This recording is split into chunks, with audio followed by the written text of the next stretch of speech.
রাজ্য রাজনীতির অন্তর্মহলে বা রাজ্য রাজনীতিতে বা বঙ্গ রাজনীতিতে এই ধরনের জল্পনা রটে গেছে।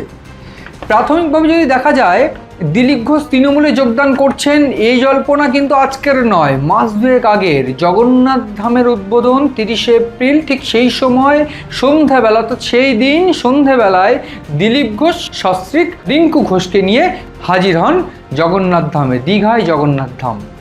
স্বাভাবিকভাবেই দীঘায় জগন্নাথ ধামে যাওয়াটা পছন্দ করেনি বিজেপির অনেকেই, এবং বিজেপির অনেকেই পছন্দ না করার দরুন দিলীপ ঘোষকে নিয়ে সেই সময় বেশ কিছু মন্তব্যও তারা করেন। এবং আমরা দেখেছিলাম দিলীপ ঘোষকে রিসিভ করতে একেবারে মুখ্যমন্ত্রী মমতা বন্দ্যোপাধ্যায় গিয়েছিলেন, অরূপ বিশ্বাস ছিলেন, এবং সাদরে তাকে আমন্ত্রণ জানিয়ে দিলীপ ঘোষের সঙ্গে বেশ কিছুক্ষণ হেসে খেলে একেবারে এক প্রকার আড্ডা মারেন মুখ্যমন্ত্রী মমতা বন্দ্যোপাধ্যায়।